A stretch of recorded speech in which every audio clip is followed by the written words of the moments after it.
We're going to talk about Woolworths today because we felt it was a good example of a company that had failed on a range of strategic factors.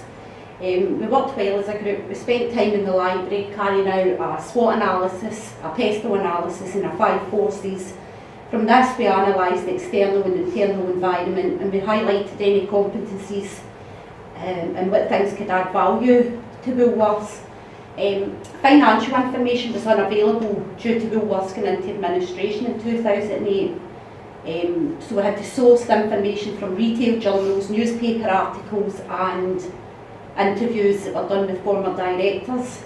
Jill and Shawnee are going to talk about the diagnosis slide, and Natalie and Lindsay will use the recommendation slide. I'll hand you over to Jill. It was found that the recession was a factor that contributed to the failing of Woolworths. Consumer spending was at a low, customers just weren't spending as much. This was due to their disposable incomes being affected. Banks were charging them higher interest rates than the mortgages and loans, etc. And as sales fell, their debts grew rapidly, and because of the lack of financial security, the power of the suppliers increased. They demanded the cash up front for goods, which left the company unable to do business as they needed large amounts of cash to function. It was also found that the leadership capabilities of their management was also a problem. Management failed to respond to the changes in the market and the consumer trends. They failed to grasp and act upon the opportunities that were offered to them, such as merging with Asda, which could have strengthened them as a company, and also lowered the threat from competitors. And there were offers that made for the retail arm and the wholesale arm, which could have also saw them downsizing and some jobs lost, but would have secured them as a business. Another factor is the threat of competitors. The threat of competitors for Woolworths was very high. The rivals were Argos and supermarkets such as Tesco, and they were able to offer the customers substitute products at a lower price. The huge debt that Woolworths had resulted in them losing their market share because the competitors just basically stole it from them. The next one is the Porter strategy. It was found that in the past they used the cost leadership strategy, but when more and more competitors come in, they failed to respond to this. They were not able to use the differentiation strategy because they didn't offer a unique product, they just had a bit of everything. Shops such as Poundland and Wilkinsons offered the same products as them, but at a much cheaper price. And Argos offered a better value for money, and they had an established online and delivery service. The last factor is the technological opportunities. They failed to take advantage of them being able to develop their online presence, and as technology advances all the time, they could have done more to update their technology regularly. The first recommendation would be to incorporate a prescriptive strategy, so steps are in place to reduce debt. This would involve renewing the mission and vision statements. They should define the business and its values. They should also establish long-term goals and communicate the plan and policies to all staff. They can't predict the future, but they can estimate enough to create structure within the company. They should also have steps in place to win the trust of customers by improving their shopping experience and providing more convenience.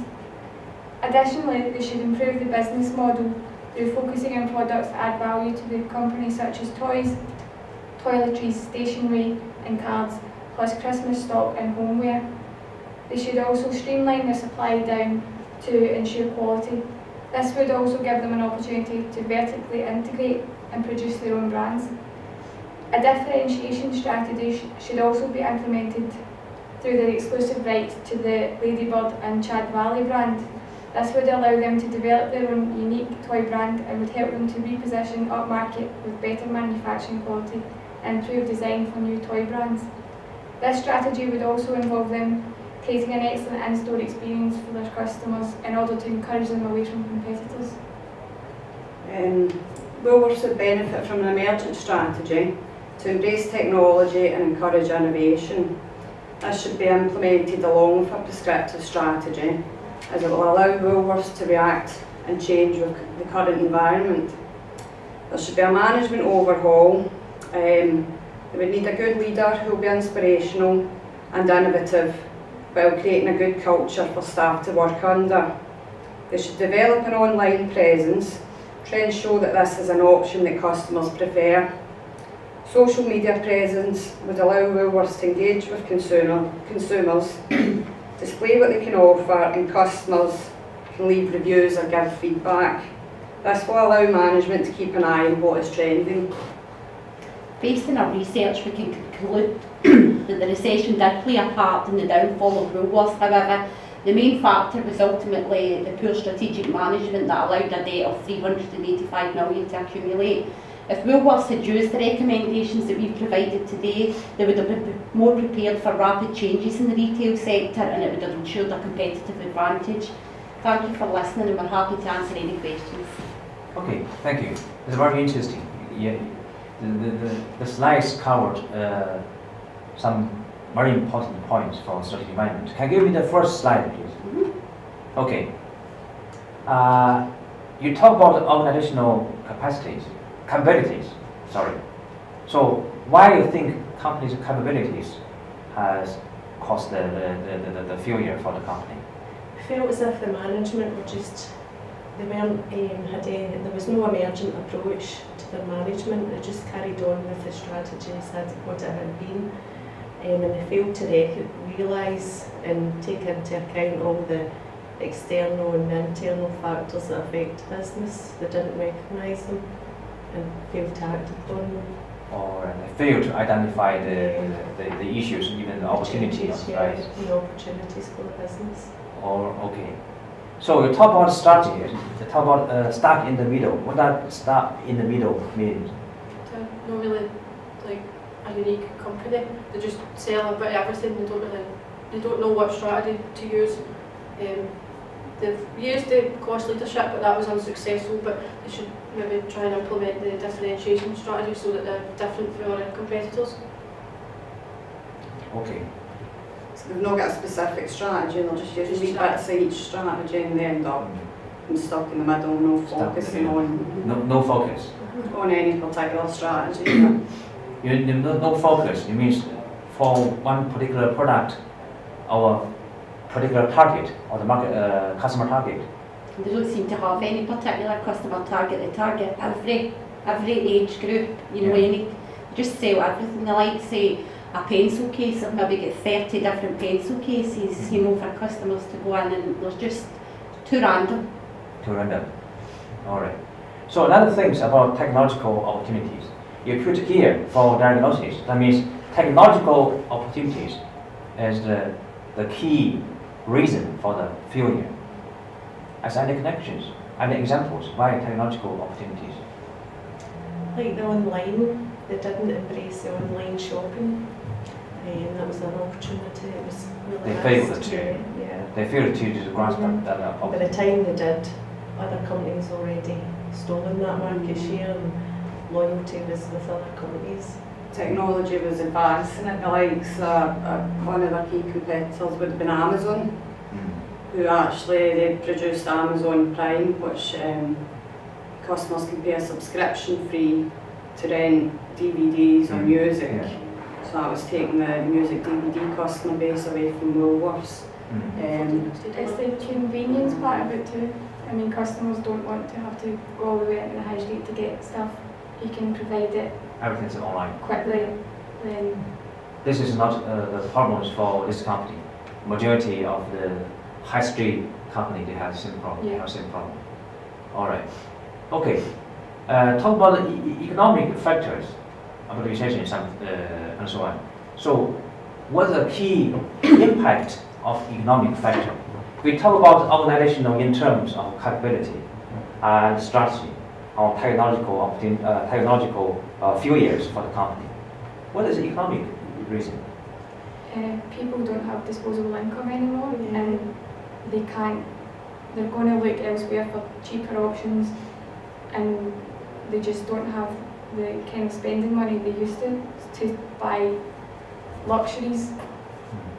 Supermarkets were offering a lot of these items at reduced prices as well, and it's just easier. You go in for your weekly shop, grab a pencil case, the stuff's easier at hand than, again, back down the high street. During the recession, a lot of people weren't making a point of going shopping for fun. It was just buying necessities at the time of the recession. Their competitors as well, like supermarkets, they were in a better position financially to bargain with their suppliers to get things at a more reduced cost and reduce the cost for the customers. So they were able to sell things a lot cheaper than what Woolworths were as well. I think this is a common factor for the whole retailing sector, not just for this company. Okay, can you give me the recommendation part, please? Okay, you talk about two approaches for strategic management, prescriptive and emergent. So which one you think is relevant, much relevant to the company's future? I think a combination of both is good for them. Why? Because right now they were in debt, a huge amount of debt. There was no organisation to the company at all, really. It was all that of a mess.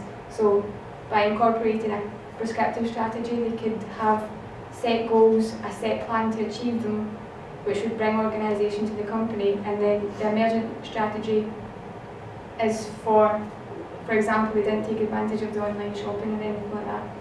They can keep an eye on the market, recognise when they need to change and implement new strategies and Be a bit more innovative with new ideas and moving with technological advancements, which is that's sort of fast evolving.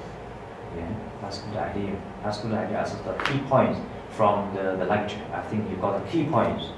That's very good points to combination to approaches. And you talk about Porter's differentiation strategy. Can you give me some examples in terms how to apply this strategy for the company? How to make differentiation strategy for the company? Well, they've got exclusive rights to Shard Valley and Ladybird, so they can use that. No other company, I mean, they can just exclusively have that in store, and that would be differentiating from other competitors, and they can bring that, and they could also have other toys as well in store, but ultimately that would be, because they are seen as quality products, and that would bring people into the store. Any more? well, it's just about offering a unique approach, like not so much unique, but just a higher quality, like better customer service. Like if you're going somewhere that's cost leadership, all it is cheap stuff, and maybe not as much customer service. Or could introduce a luxury brand, which Yeah. would be a different strategy to their other competitors. It seems to be budget stationery, CDs, DVDs are all at the same prices. There's nothing luxury, but they could certainly To go on that more level. exclusive items. Alright, makes difference. And you talk about improve business model. Can you tell me something about business model? well, it's just that talking about like they had so many products on sale, too much of everything really. So refine it to just include like specific stuff that customers know they can go there to get that, instead of just trying to offer everything and it's all a bit of a mess. Just like, instead of having like 40 pencil cases, just give them the option of only 5 or something, so It that also- it's better to choose. Also ties in with their supply chain, because they had so many suppliers of different things and it's hard to manage that. They're just getting stuff constantly, like too much of certain products. If they refine it, have specific suppliers, they can demand a bit more quality, maybe get cheaper if they build a relationship with them, rather than just getting stuff from anybody and having all of these people to pay. That's a good idea. That's very interesting. Final question about management. Management, you talk about things is for recommendations. Any particular examples or particular evidence you can find from your research in terms of failed management sector? They had a debt of 385 million. If you were a director of a company, you would never allow your company to get into a debt like that. You know, some kind of plan would have been put in place to reduce debt long before it got to 385 million. So that's how we kind of concluded that, you know, ultimately that shouldn't have never happened. You know, management should have stepped in, got some kind of Alright. reduction plan in order before it got as bad as So that. that's one example about the failure from the management team.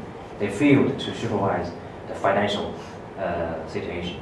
So, in terms of recommendation of the future, how to improve it? I think the online presence is a big factor. Big factor from. Obviously with the technology advancing, a lot of the competitors, like the likes of Amazon, they're extremely successful. And I think going online and offering that to consumers as well, it's actually reducing their costs of having shops in the high streets. So it would obviously reduce their running costs and would increase their profits. How about management? Some kind of recruitment programme may be in place to ensure that you are bringing the right people with the right experience in, so that you know that that manager is going to, you know, do something if they get into trouble.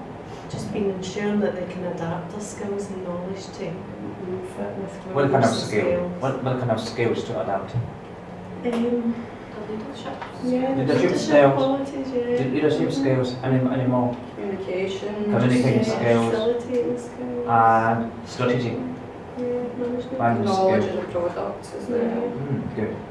Okay.